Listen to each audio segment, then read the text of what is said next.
Okay. So today we're going to have a discussion about something that came up recently in regard to some of my writings. A very new friend and a good friend, an extremely intelligent woman, younger than myself, and I go back and forth about a number of things. Very inquisitive mind, very penetrating, and not entirely predictable. But anyway, the question about love came up, and her initial statements were something like, who knows what it is? And I would like to address that in my simple-minded way, okay?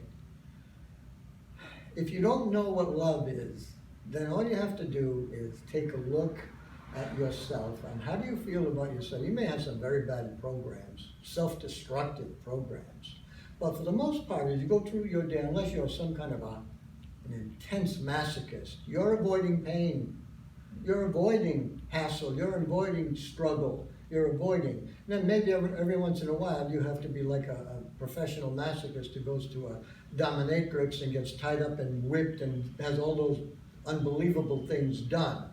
But in between, you could be a fierce competitor with everybody else. So all I'm saying simply is that you want to be a winner, you want to dominate, you want to have all those things that go into the, I want to use analogies, they go into the pot, the mix of what comes out as self-preservation and self-love. You seek pleasure, you avoid pain, right? Unless you are some kind of I met a masochist who was a boxer years and years ago at a bar, and he told me that he enjoyed being hit in the ring.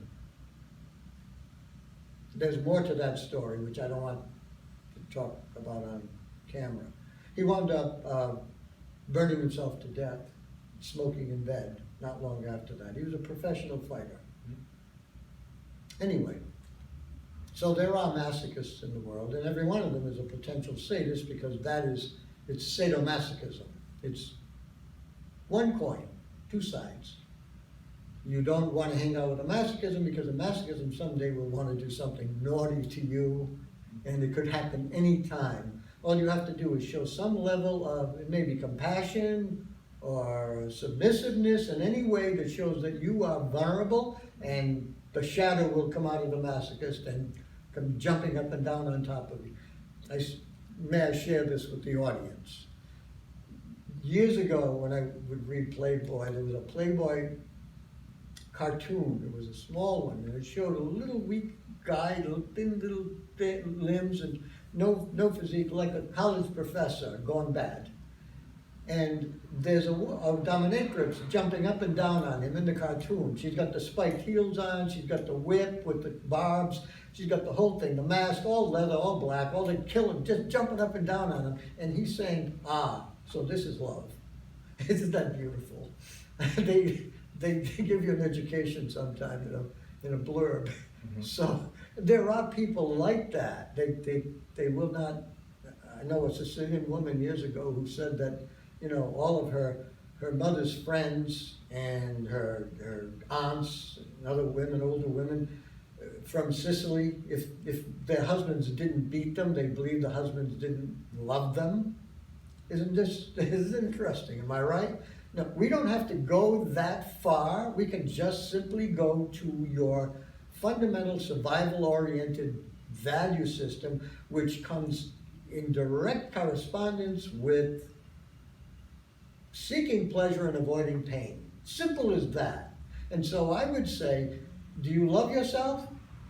Eventually, most reasonable people are going to say yes, in that sense, with all that argumentation. I love myself. I want to preserve myself. There aren't too many people who go willingly into the hopper and allow themselves to be killed. No matter how many death wishes exist, because those things are covered by energies, okay?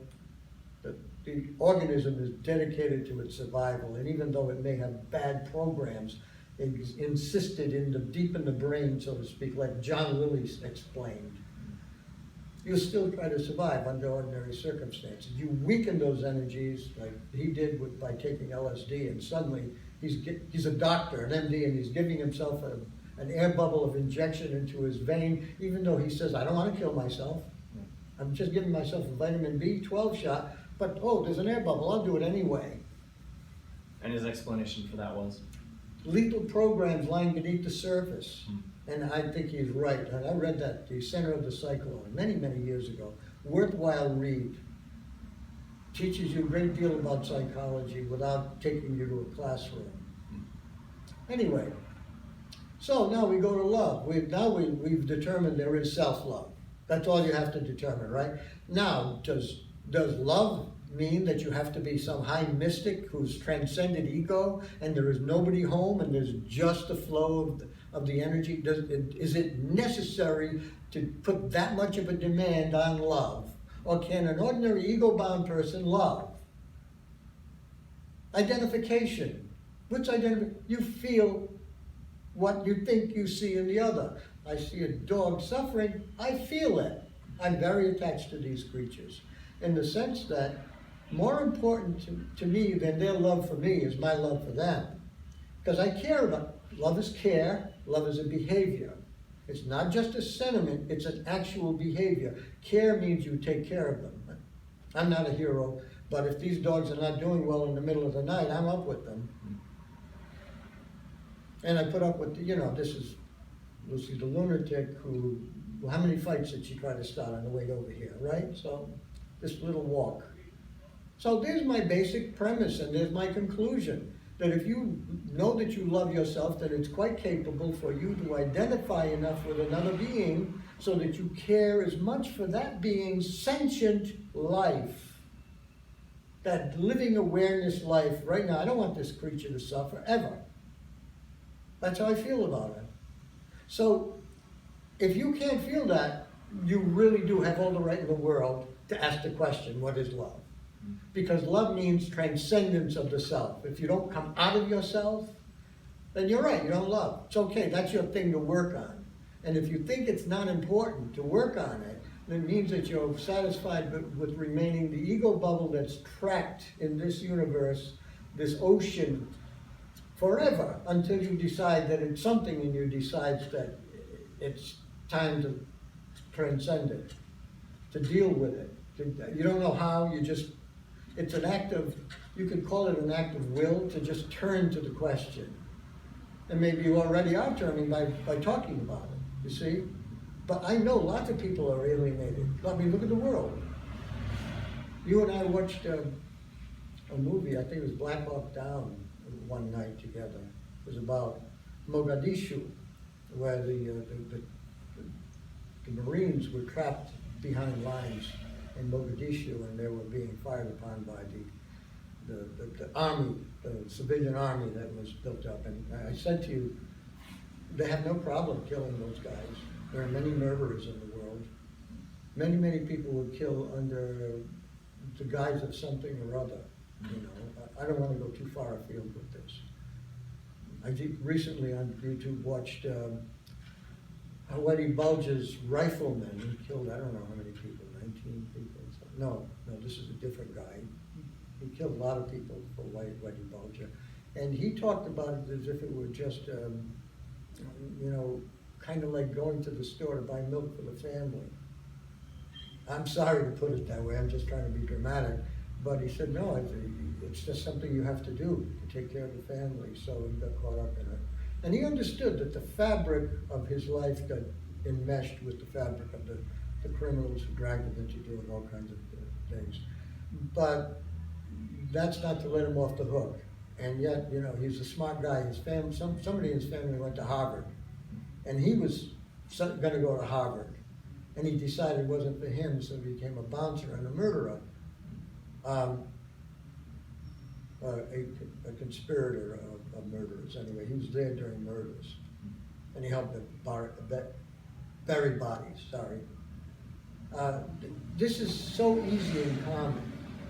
People will not even bring the vocabulary up about immorality or what ought or ought not to be done. they just simply operate so often on the basis of duty to the alphas.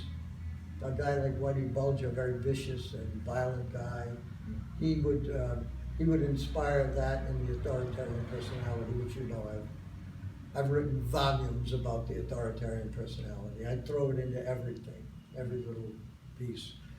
I think I do a very nice job of it in Narcissus and the Vampire Myth, which someday will be read by a few people who have the courage and the thickness of the boots, the wading boots, to go through it. Anyway, that's all I have to say. So, two major components, summarize, two major components of knowing that you have love for another being. Primarily, one is you have a self-preservation mechanism, and you have a way of seeking pleasure and fulfilling that. And then you recognize Right. the second component. You recognize that you are similar or the same. You know that's a That's sense another- you believe. You don't have to question it philosophically, become a Yeah. solipsist and say, do I know that this is I'm not Descartes. Right. I'm more like St. Thomas in the sense that there's no question that this is a real being. And you, And so this real being, this real being that I care about so much, I hate to see this being suffer. you may even experience a visceral response to them suffering. I think that we have a physical connection. I mean, they know what's going on with you. Right. All they have to do is like be in the same room with you. These guys know a lot about me. That's a good thing they don't have thumbs and therefore can't write. Oh, I'd be in trouble. All right, well, Okay, guess that summarizes everything there. that was just funny. Questions, comments? Keep the cards and letters coming in. We're in a new space right now, Yeah. so let us know if the reverberating noise sucks in here. Oh, yeah. Yeah. Yeah. Nothing soft in here. Hit the like button, hit subscribe, maybe check out some of my uncle's work on Amazon. Well, the only thing that's on Amazon is what AJ put on, and that's the Donna the Shaman, which is a very easy, a lovely read for people who like adventure. And if you like a little psychology thrown in with it too, that's going to be fine. So There you go. people like it. It's based upon lots of realities. And we'll go through and we'll upload Narcissus and the Vampire Myth and Well, it needs to be edited, but sure. several other books that my uncle's been working on for a few years now. Well, they're all done. They've been done for